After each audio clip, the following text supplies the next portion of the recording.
Delegate Steve Johnson is coming in. You now have 5. Okay, thank you.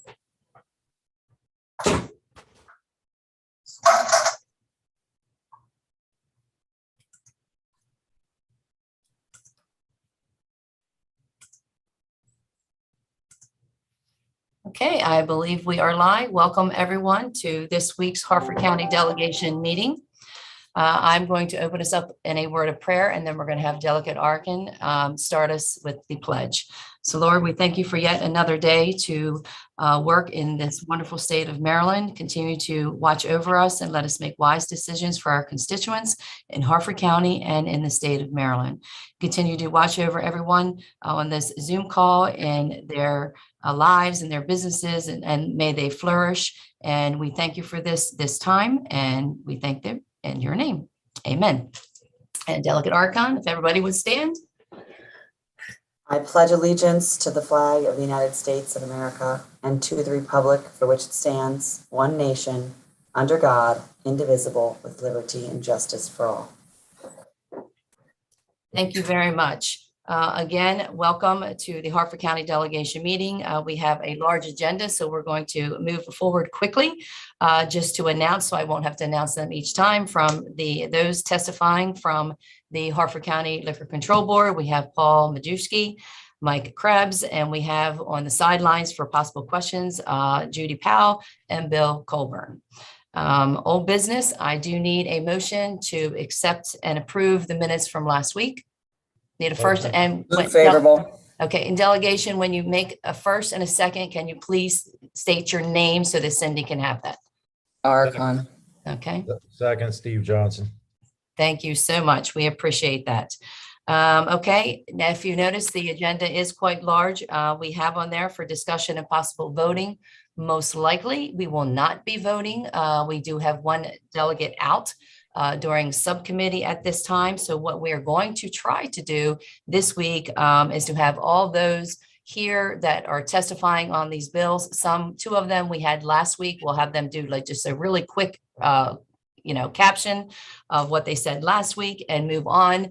But we will not have testimony going forward on these particular bills. That is something that the delegation we'll do separately to, on our own, and then, make our votes and our decisions at that point. And the reason why is we are on a hard deadline for ECM, and our bill drop deadline is February the 10th. So that means we only have 2 more weeks in delegation to discuss these and to vote on these bills. So we want to have them completed on February the 10th. And also the hearing date for those on board, if you would like to testify during the actual hearing in the Maryland General Assembly Economic Matters Committee. Remember, you have to sign up for my account on the website. And then it's like 2 days earlier. If you go to the website, it will explain to you it's in Economic Matters. The hearing date is February the 20th. That is a Monday. They start early in the morning and go until they're finished. So it's an all-day process. So you can go on the website for that and make sure you have to sign up for my account several days ahead of time to testify. And you can always send in written testimony as well, which has to be in a timely manner. So please stay tuned for that. And then we will actually be there. I will be there to testify on the liquor bills from the liquor board. And also, I'm assuming the liquor board. Okay, so that's business done. We're going to go ahead and move on to right through the agenda, the HB 120, which is the Harford County due process proceedings for child and disabilities, burden of proof. Delegate Griffith, really quickly explain, and we do have someone here that will be testifying. Sure, absolutely. This was a bill that was originally introduced by the Howard County delegation last year that had support of their Board of Education. It was requested by their Board of Education and supported by their teachers union. It passed the subcommittee, the committee, and the House unanimously. Every member that was in the House delegates on this delegation voted for this last year. There'll be similar bills introduced this year. Howard County is reintroducing their bill. Baltimore City is introducing the bill. Baltimore County is introducing the bill. And there's a statewide companion. And what this bill does, it shifts the burden of proof to the Board of Education for IEP evaluations. This starts when there's a dispute. This does not change the process of if there's still a dispute after the Board of Education rules on the matter, you can still request going to administrative judge, circuit court, or federal district court to pursue this. And at that point, you would still have to retain an attorney. What the evidence has shown in New Jersey and New York, after a brief initial uptick in the following year of this bill, the number of disputes have dropped drastically, and every year since. And that's notated in the physical note.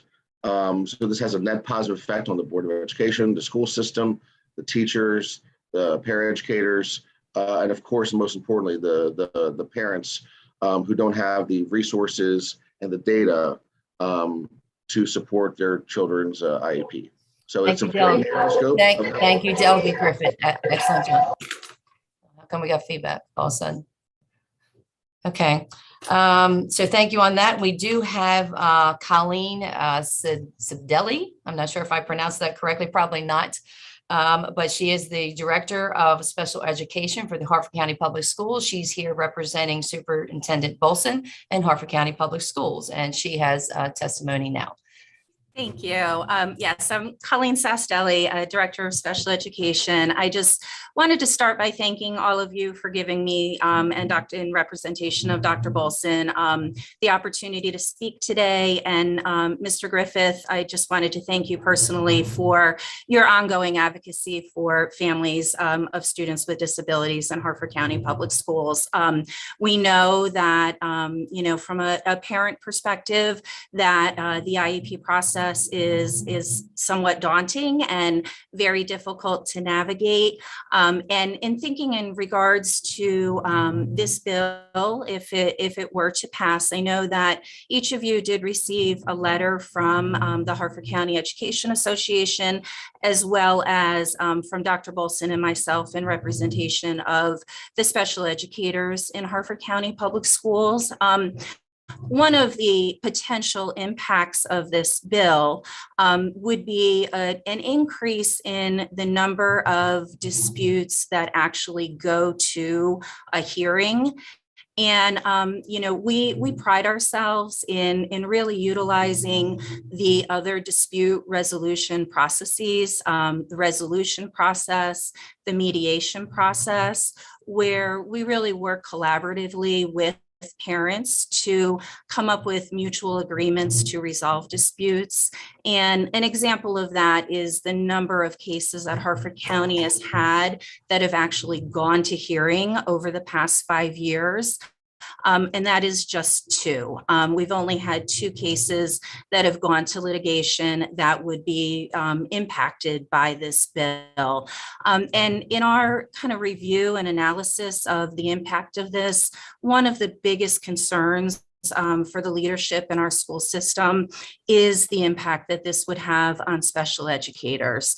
Just thinking in terms of when we do go to a hearing and we do litigate a dispute, if we're not able to resolve that through resolution or mediation, that is a significant impact on our special education teachers and those that are involved in actually testifying and participating in that litigation. And again, just as an example of the 2 cases that actually went to litigation over the last 5 years, each of those were a 5 to 6 day trial with an equal amount of days to prep our teachers and our staff for that testimony. So thinking in terms of, if this bill were to pass and we were to have an increased number of actual hearings, and I noticed yesterday in the fiscal note that Office of Administrative Hearings did project that this would increase the number of hearings by approximately 5 to 10 a year. Thinking in terms of that, that would be really pulling our special educators, related service providers away from students and into a courtroom, so to speak, for, 5 to 10 days out of a school year for each case that we're trying. So we really, we have grave concerns about that and the impact that it would have on our teachers, on our staff, and on our ability to really meet the needs of students and to provide those direct services. And there are some other points that are outlined in the letters that you've received, but I'd be happy to answer any questions from any of the delegate members that are here today. Thank you very much, Colleen, for that. Now we have Delegate Griffith that actually has a question. Yes. Thank you, Madam Chair. And just a question, kind of comment in reaction to that. So first and foremost, I do think Harford County Public Schools does a very nice job when it relates to taking care of our special needs kids and kids' IEPs. This isn't for the mass. This is for those narrow number of issues that we've seen where there is a dispute. I certainly would never want to discourage somebody who feels the need to dispute or go through the process to be discouraged because they don't have the burden of proof on their side. If there is an uptick, which the data does not support there would be, then if students feel more empowered or parents feel more empowered to advocate for their children in litigation and can't afford it because many of them can't, we should not do anything to discourage that. And if you feel this will create more of those, then maybe that's a good thing because this bill would give some of those parents who don't feel the power to advocate for themselves to feel more empowered to advocate for their children. And there's a communication piece and all that. However, what we've seen in New York and New Jersey after a 1-year brief initial uptick, and I did share the physical node with Dr. Bolson, so he knows this data, and he told me to share it with you so you know the data as well. After a 1-year uptick, there was a decline year over year in perpetuity on the number of cases that go to this. Now, who knows the reason exactly why? We can only theorize as to why that is. But the data in other states have shown this has actually reduced the number of cases that go to litigation. And there's no evidence at all to the contrary. Okay, thank you, Delegate Griffith. We do have to move on. I see a question from Delegate Johnson. Thank you, Madam Chair. My question is, I want to make sure we're comparing apples to apples when we're talking about other states. As a matter of fact, I don't know, do you know if it's the same in other states or even with other counties within our state? If the workings are the same of who does the medical billing, who does the clerical, do we have somebody designated or the teacher's going to have to do this? Do they do that in other counties? Can you tell us a little bit about that? So I can speak to, I can't speak to other states. I personally have worked in as a special educator in the state of Delaware, Pennsylvania, Colorado, Massachusetts before coming to Harford County. That was many, many years ago. So I've been in Harford County now for 18 years. In each of those states, I did not, as a special educator, have some of the responsibilities that I did in the state of Maryland, medical assistance billing being the biggest one. I can also speak to just some of the roles and responsibilities for special educators in Harford County, as opposed to other counties across the system. One significant difference in Harford County is the IEP chair position.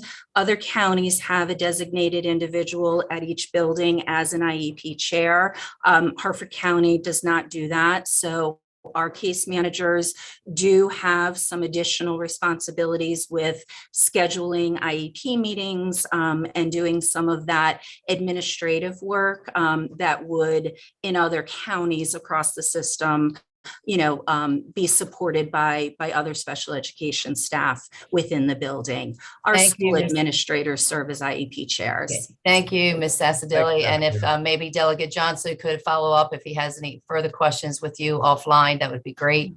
I'm sure everybody has your contact information, and we do have to move on to our next bill. So thank you both, Delegate Griffith and those that came and testified. Okay, we're going to move down to LR 413, the Harford County Alcohol Beverages Class L license. We did have the liquor board, so this one we did discuss last week, and we had the liquor board testify. Do you just want to kind of wrap up and where's Paul? Paul or Mike, are you on the line? You want to just give a few words as a refresher? Good morning, delegation. We support the bill. No further testimony. You're still not on. Can you hear us? Yes, thank you. Yeah, we support the bill. We don't have any further testimony at this time. Okay, thank you. And then we have Mr. O'Neill and Mr. Rudy, if you would like to give a short recap of what you had said last week in support of this bill. Sure, Madam Chair, I appreciate the opportunity and delegation. So we talked last week about the benefits of this bill, and it's supported by the patrons and citizens of Harford County who have asked us many times, it'd be great if my wife could have wine here. And so this is a bill that addresses that. And so we've talked about the benefits today. I'd just like to talk a little bit about the precedents that are out there, that this is a legislation to have a Class L license allowed for in Harford County. And the Class L license already exists in the state of Maryland, and Allegheny County had it passed in 2019 for them to be able to have that capability.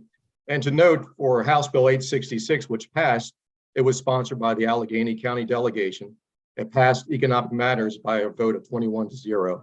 It passed the House by a vote of 134-0, and it passed the Senate by a vote of 45-1. So it showed very strong support in Maryland for this local bill to allow for citizens of that county to have this benefit. And I should note that that bill allows for the breweries, wineries, distilleries of Allegheny County to provide products from other manufacturers across the state, where this scope for this legislation that's proposed is restricted just for manufacturers of Harford County.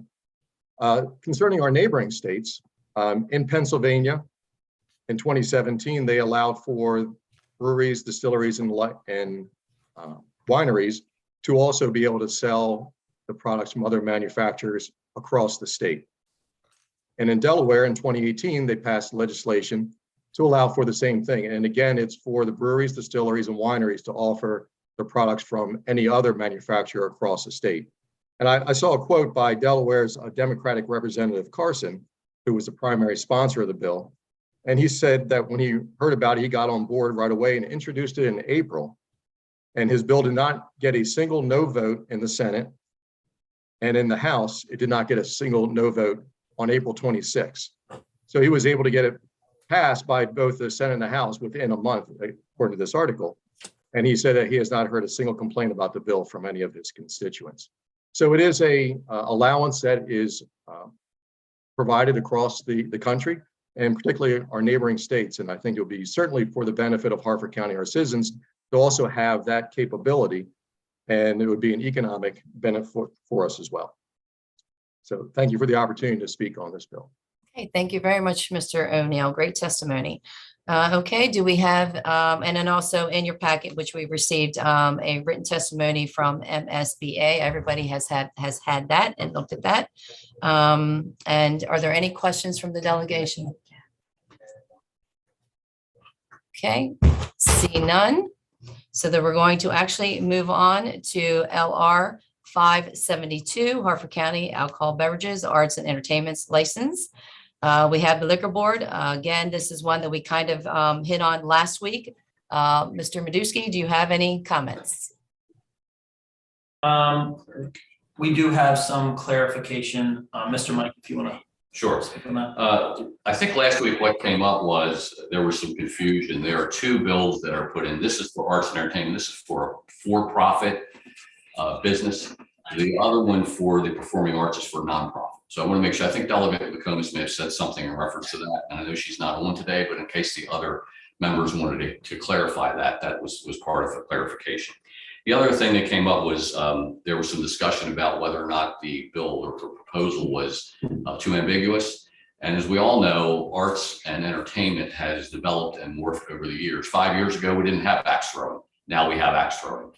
So I wanted to make sure that the reason that we don't specify what a specific art is and what the specific entertainment is I believe that it will completely change as it moves forward. And the board has to have the discretion to have the applicant, when they submit, if they would submit an application and come in, to explain to the board what their art is and what the entertainment is. And I think the board members at that time could make a reasonable decision as to whether or not they believe that it in fact fit that category. So those are the things I wanted to make sure that we clarify, and I'll be more than happy to take any questions from anybody else. It's all. Okay, thank you, Mr. Krabs. Excellent job. We also have Adam. I always butcher his last name, so I'm just going to say Adam, and you're on. Madam Chair and members of the delegation, the city still supports LR 572. Just to recap from last week, the city believes it would have a positive impact on the city's business community and provide new opportunities for current and future businesses. The city is requesting the delegation make LR 572 a delegation bill. Thank you. Thank you so much, Adam. We appreciate you being here this morning. We also have another gentleman, Mike Jerscheid. Again. Hi, how are you? Hi, Mike. How are you? Welcome. Thank you. So back to the axe throwing. Yes, axe throwing has become a all-time favorite sport, not just here in Harford County, but in many states, many counties around Maryland. And I do believe that the beer and wine license would benefit the businesses in Harford County, as well as has benefited the other counties and the other businesses.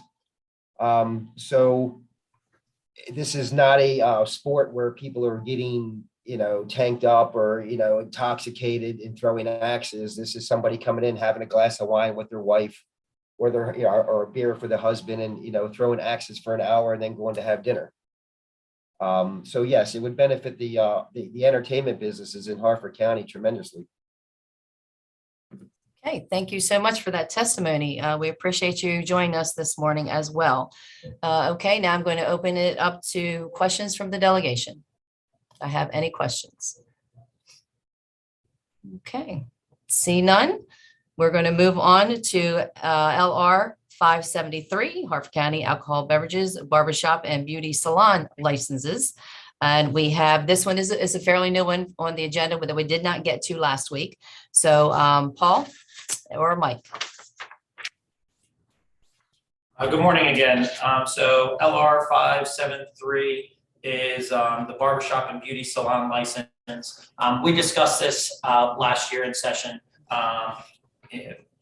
Long story short, the barbershops and beauty salons are selling alcohol.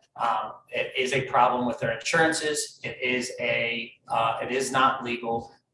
They have come to us and asked us to create a license so they can do it correctly. And so the liquor board does support this bill. It would help the constituents of the county. It would help the barbershops and beauty salons. I think we've had a decent amount of discussion on this. Mike, do you have anything to say on this bill? The only thing additional that I will talk about is this has been an issue that has been brought to the Attorney General's office and the controller from the state of Maryland. Originally back in 2005, there was a question asked of the Attorney General's office, and they went back to an opinion as to whether or not the alcoholic beverages could be sold as part of the beauty shop or beauty salon. And the short answer is no. And this goes back to a legal precedent that was set in April 8th, 1940, which states, of course, if the beer is served as an adjunct to an entertainment, supper, or other fare for which a charge has been made upon those attending, this would involve a sale, since the admission or other charge would presumably include the cost of the beer. And that's what apparently a lot of the establishments and businesses are doing that are beauty shops or barbershops or beauty salons. They're including that either in the price of what the service they're providing, or they're offering it while the person's waiting for the service or there. So it is under the Attorney General's rule a violation for them to do that. And again, I know that the business owners do want to be responsible. They do want to follow the law. And there's a passage of this would give those that would desire to do that an opportunity. We don't believe everybody's going to, all of the beauty shops or the barber shops would be interested in it. They may not serve now, they may not serve in the future, but if they did, this would give them a legal way to do it without any repercussions. As Chairman Majewski correctly said, if something would happen, it's not covered under their insurance. It may be a violation of the lease of the building they're in, and it is a violation of the law. It's on the low end perspective from a law enforcement standpoint. I can say that wholeheartedly since being a member of law enforcement for 48 and a half years before I came here. We would get complaints, but it was rare. Normally you go in, the person's already gone. It's hard to prove that it occurred. So law enforcement has a lot more in their hands than handling these types of complaints. And normally it was a lower response. If we got a call from service like that, the deputy or the officer may be tied up on another call by the time they get there. So the short answer is those that are interested in providing this service to their clients want to do it legally. And in Harford County, it would give them an opportunity to do it legally. Plus, it would also open up to inspections and making sure that they're following the alcoholic beverage laws, just like all of our other inspected licensees are. I'll be more than happy to take any questions, and thank you for the time. Okay, thank you, Mike. Could you possibly explain, I know that you received the letter from the county executive as well as we did. Can you explain the reasoning of why he would like that one section on page 3, C2 taken out, where it is attending fundraising events and barbershop, beauty, salon, blah, blah?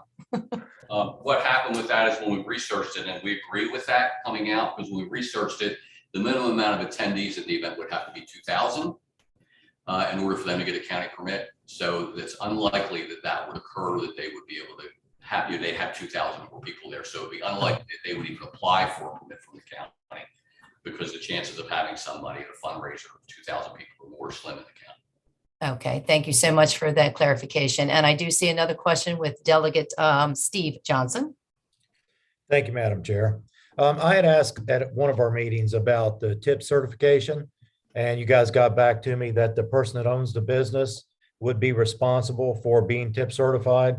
But a lot of these beauty salons and barbershops rent chairs, and those are separate contractors. So that's their own business. So if you could explain how we would handle that. Thank you, Delegate Johnson. Good question. Thank you, Madam Chair. They're not working for the licensed business, then they would be able to survive. So if they're not working for the licensed business, they would not be able to serve alcohol. Could they come in and get their own tip certification?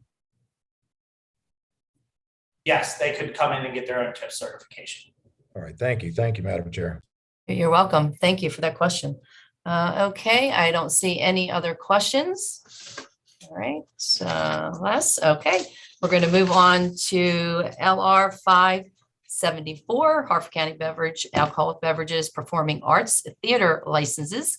And this is a new one for this particular year as well. So we have Mike and Paul. Thank you, Madam. I'll let Mike discuss this one as well. Okay, thank you. This is a performing arts theater proposal, and this is the one that would be for nonprofits, to clarify, to separate this one from the arts and entertainment. So this is what we looked at, is a lot of our, and specifically in Havre de Grace, performing arts license is designed for them because they come in and get per diem licenses now.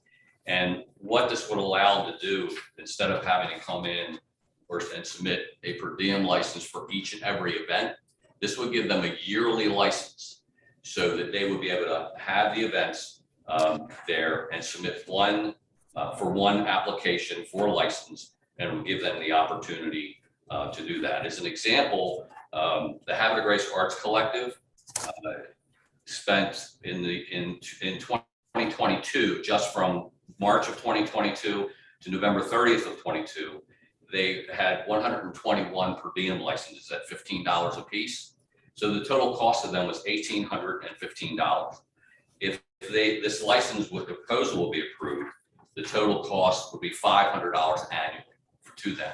So as a nonprofit, they would benefit from a reduction in costs. And as the liquor board, we would find that we'd have a reduction in the time that our staff has to process the per diems. So it would be a benefit to us and a cost saving to us, because it would be a reduction in the amount of time and effort that our staff would have to process each application and then present it at the board each time.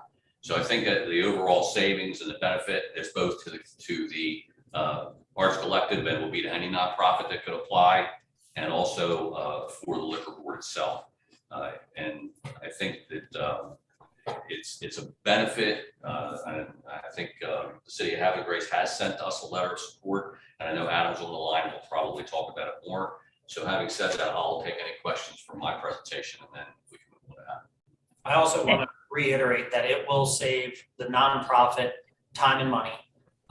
It's a great nonprofit in the city of Havre de Grace. And there's other nonprofits that could jump onto this as well. We have a lot of different nonprofits that come in for per diem licenses. And it will save our staff a lot of paperwork as well.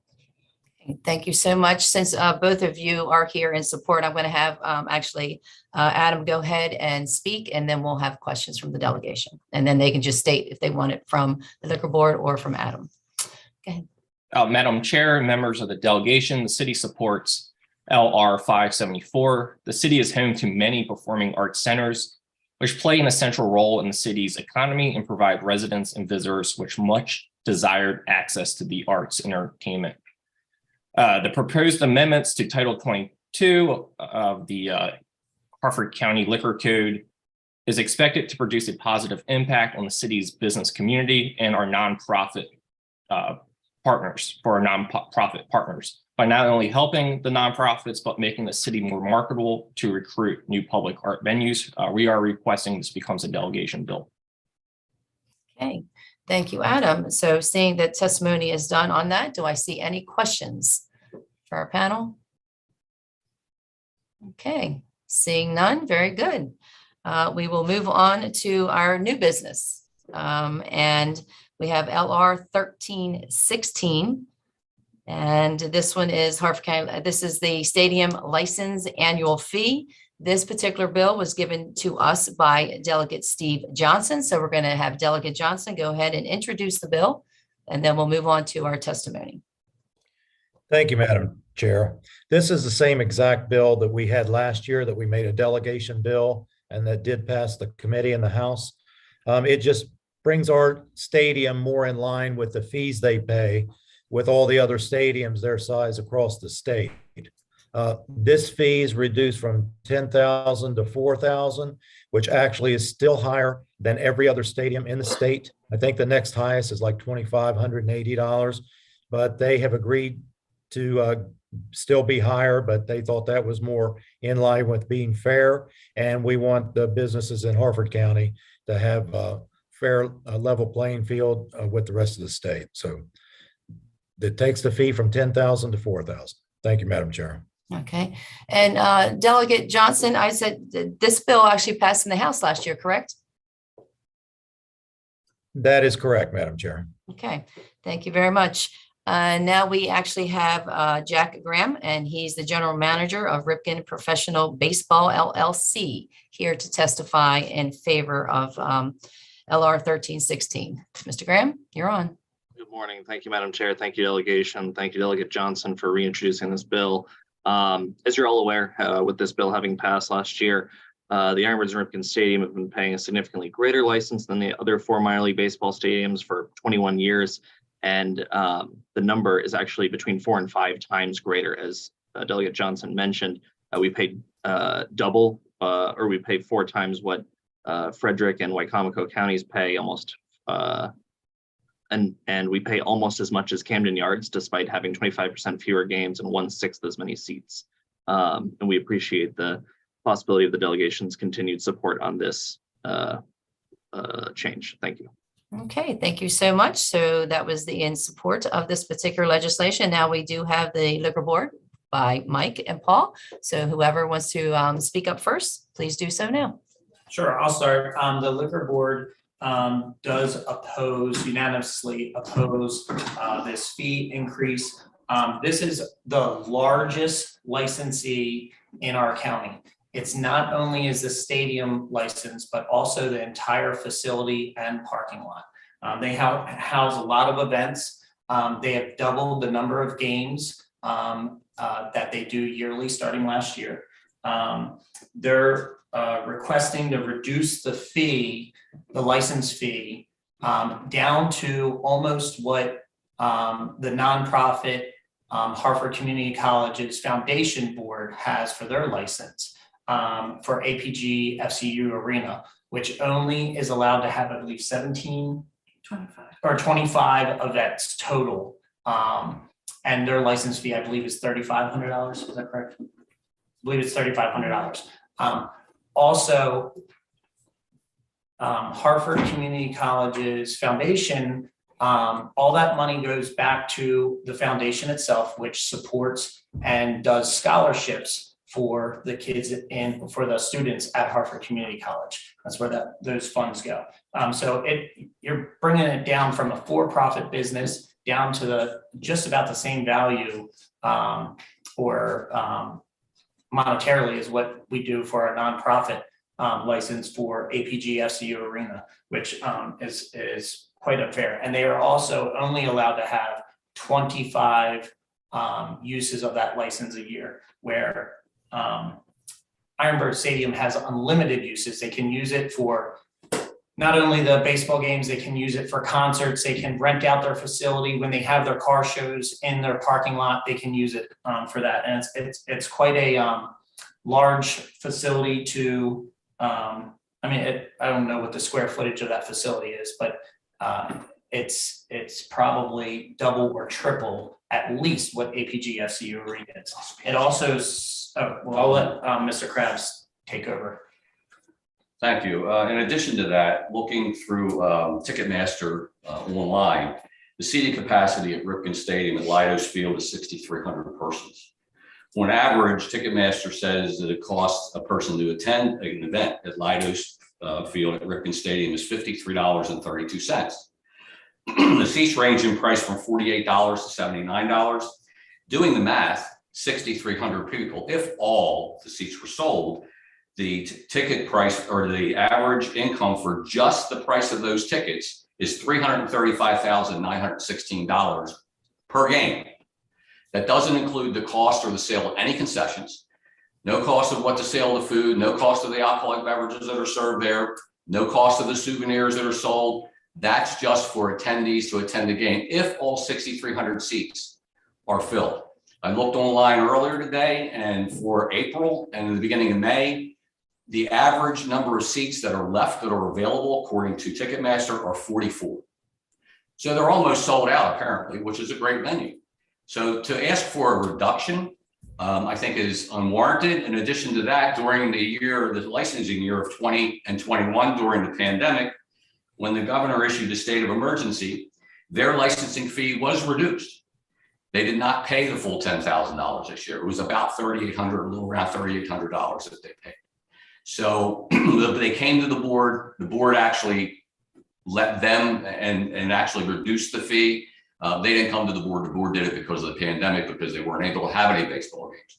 So in the post-pandemic era, it appears as though they're doing very well. They have not came to the board or called the office and say, look, we're in dire straits. We're having difficulty making ends meet. They're not, they didn't say that they've had a reduction in revenues as a counter result of the current state of economy. So that's the reasons that we're opposed and the board is opposed to supporting this particular bill. So thank you, and I'll be more than happy to take any questions.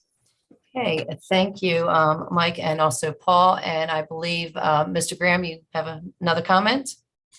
Yes, thank you. I appreciate another opportunity to speak. With all due respect to the Liquor Control Board, the reason that there are very few tickets showing as available right now is because we're not on sale yet. We have only sold season tickets so far. And so to observe that there are only 44 tickets remaining is not true. We don't even use Ticketmaster as a ticket sales platform. The tickets that they're seeing are being sold in advance by people who are pretending to have Ironbirds tickets, who are listing those tickets on Ticketmaster. Our most expensive ticket that's available for any given game is $20, and our most affordable ticket is $8 if you're buying a season ticket package. And so it is, I don't blame the liquor board for using the resources that are available to them, but that information is not correct. Our capacity is 5,800. The most expensive ticket we sell, which would include food and beverage, is $42. So the most expensive ticket we sell is cheaper than what Ticketmaster shows the cheapest ticket that's available. So those numbers are completely inaccurate and not at all indicative of our potential revenue. More importantly, the idea that we would sell 6,300 seats for any game, much less most games, is no longer true. We have not had a sellout season the way that we did our first 10 years since 2012. We have had significantly decreased revenue, significantly decreased attendances, and additionally, the comparison to the APGFCU arena quantity of events, that's fine, but I think that we all know that the difference between a nonprofit license or even the arena itself is very different than a professional baseball stadium. And the final point that I'll make is that, despite a comparison with the arena, really what we're looking at is a comparison with other minor league baseball stadiums. We just want to be considered on par with the same type of venue that we are. We're not asking for a comparison to a movie theater or an axe throwing venue, or even a restaurant that's got 200 seats and is open 365 days a year. We're just asking for a comparison, apples to apples, to other minor league baseball stadiums. So I appreciate that the information that they observed online would indicate otherwise, but we still have plenty of tickets available if anyone would like to purchase tickets for the Ironbird season this year. Okay, thank you, Mr. Graham, for that clarification. And we do have a couple questions from the delegation members. We have Delegate Steve Johnson. Thank you, Madam Chair.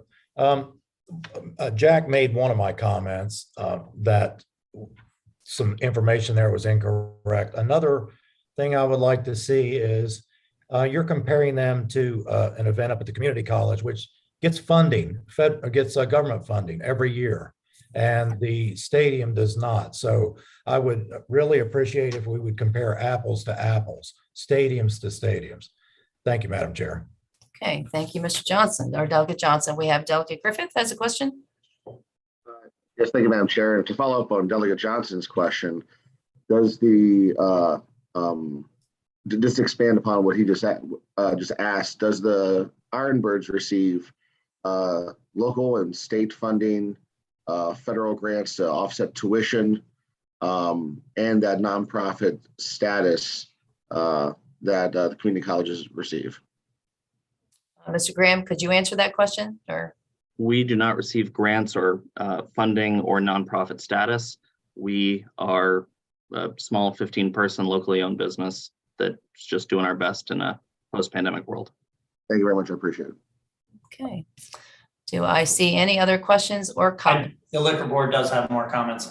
We are Okay. not comparing apples to apples. When you look at other stadiums, their liquor boards, other stadiums in the counties and in the state, their liquor boards are not a self-funded liquor board. You're not comparing apples to apples in that sense.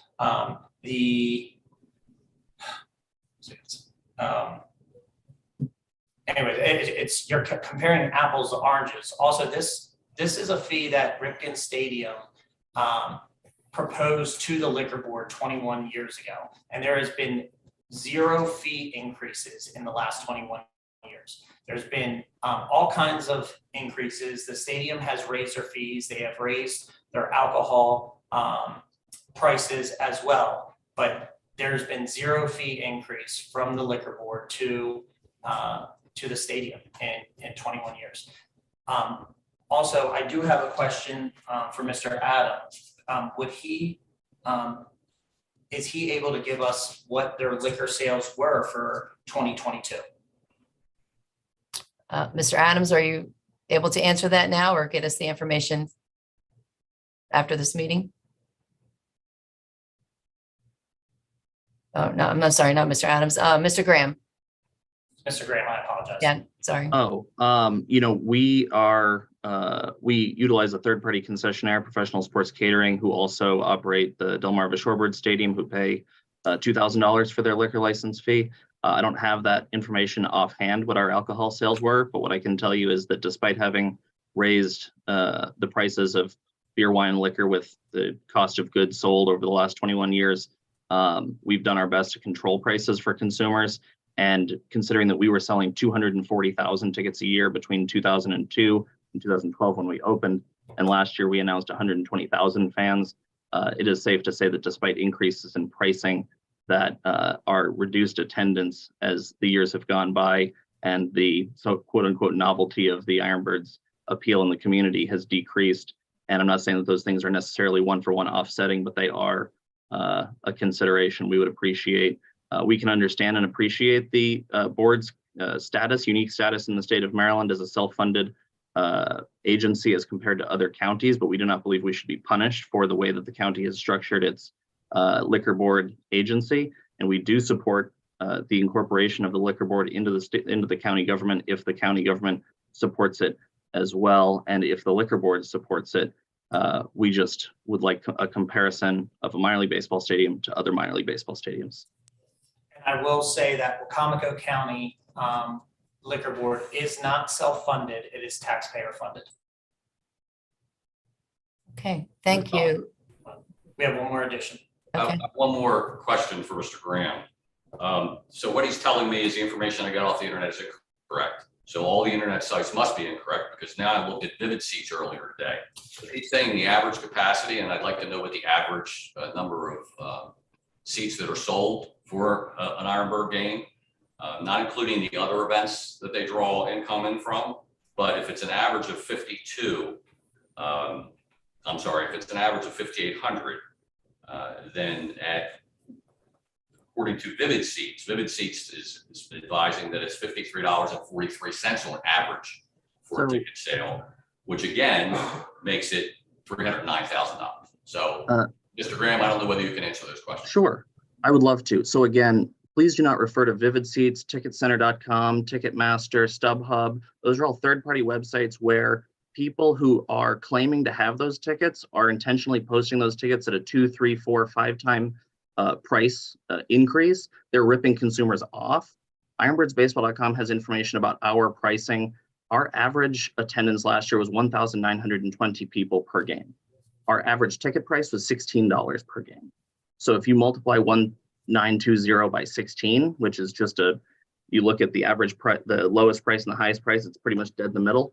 You can get an approximation, but everyone on this call should know that out of 120,000 tickets or 1,920 per game, approximately 20 to 25% of all tickets are given away for free. There are 6,600 tickets given to the city of Aberdeen as part of our lease. And there are over 15,000 tickets a year given away to community organizations, nonprofits, civic organizations, and a significant other number of organizations. So 1,920 multiplied by 16 is not our gross revenue on tickets. And I would ask that people stop referring to third-party websites with criminals who are reselling our tickets against our ticket policy at significant markups. I'd be happy to provide any information about our ticket pricing or our ticket sales to anyone who would ask. But those people who are selling those tickets are not licensed to do so, and we do not support the sale of those tickets on those platforms. Okay, thank you, Mr. Graham. So you gave us your average of ticket sales and the average price of a ticket. Is it possible, as requested, that you could give us an average of what your alcohol sales are per game? That would be very helpful, I think, to the delegation. You can just email that to the delegation email address. And we have a question from a delegate, Steve Johnson. Thank you, Madam Chair. For the liquor board, the delegation understands the predicament you're in, and hopefully we can work with the new county executive to help you guys out with that. But I don't think it is our intention at all to penalize our businesses in the county because you guys have to survive on fees and fines. We understand that that's a hardship on you, but we don't want it to become where our businesses have to pay for that. We want to be competitive with counties around us and with states around us. I just wanted to get that on the record. Thank you, Madam Chair. Okay, thank you, Delegate Johnson. Do I see any other questions in reference to LR 1316? Okay, I see none. We're actually in a timely manner here. It's about 10 of. I'm actually going to hold the LR 1485, and Delegate Griffith, it looks like you do have your folks here for LR 1361. Would you like us to try to start that one? I'll be very, very brief. Here's lots of very simple bill. Right now, we have 34 outstanding liquor licenses in the county, which is very disproportionate with other counties. Right now, our population to license is 1 to 3,000.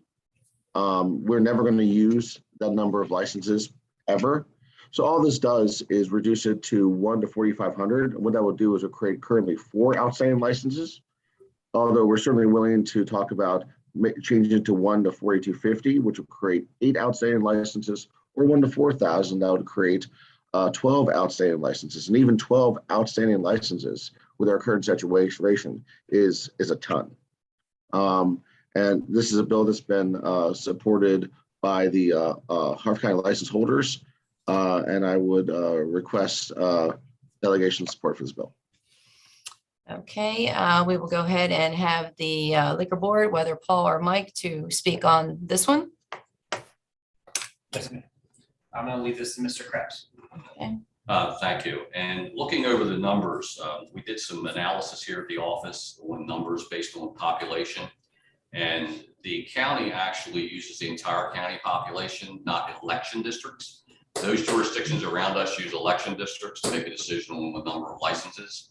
So based on the current county population we received from Harford County Planning and Zoning as of 1/21/23, we have 262,977 base population.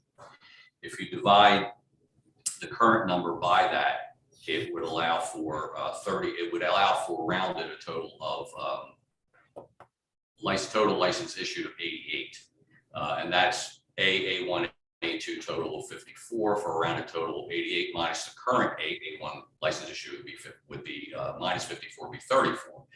So looking at the 4,000 number or 4,500 number that's proposed, doing the same math, it drops it down to only 4 available issued licenses. So what we would recommend to the delegation and for consideration was after much discussion, we believe that rounding that number down from 4,500 to 4,000 would provide, again, doing the math, the total would give us 12 available licenses that could be issued. If we're using that math, you'd have current issued license of 5A, 49 A1. We don't have any A2. It leaves a total of 44. The rounded total using 4,000 will be down to 66, less the current 54 that are issued would give us 12 available licenses to be issued, rather than using the 4,500 that would only allow for 4 licenses. We also pulled the information for the last from 2013, from May 1st of 2013 to 1/25 of 2023, which is really a 10-year period minus a couple months because we're not in May yet in 2023. For the number of total licenses, Class A, A1, and A2 license issued, which the average over the 10-year period, it started at 53 in 2013. As of 2023, there are only 54. So that average has remained consistent. There was one year where it went down to 52, went down to 51, and went back up to 53. And as of right now, it's back up at 54. So that's a 10-year average. So it doesn't appear as though we're getting a lot of those requests in, and it appears as though the number is remaining constant within the county. There is one other issue on the proposal on page 2 that we saw or we found. Apparently when it came over from the alcoholic beverages article when it was converted over, that they left out, or they changed one word on page 2, line 8, under number 2. At the end of that line, they changed it from originally it was an or. When it was converted over, they put in an and. And what that does is actually increases the number rather than decreases the number. So it would only, if we put the or recommended change go back to or, those number of licenses would be the same. It wouldn't be a combination of all 3 of those. It would only be or, not and those licenses. So that was the other recommendation that we make for correction or for change in the proposal. And do Okay, want to thank you. speak on a couple of the counties? Okay, I'm sorry, Paul. I hate to, we heard one bell. So I know we're going to have to do this one again next week. I think you gave us a lot of information there about this bill and the changes. If you can maybe document that in an email and get that to us so we can put in the added to the agenda next week. So real quickly, next week on the agenda, we will do first the LR 1361, then we'll go back to the LR 1485, and we have one other liquor bill that is just being finished. So we will have that next week, which is LR 1296. So we will have 3 new liquor bills to discuss next week. All the other liquor bills will be on the agenda as old business, but we will not have discussion on those. So we will have discussion on the 3 that we have to finalize.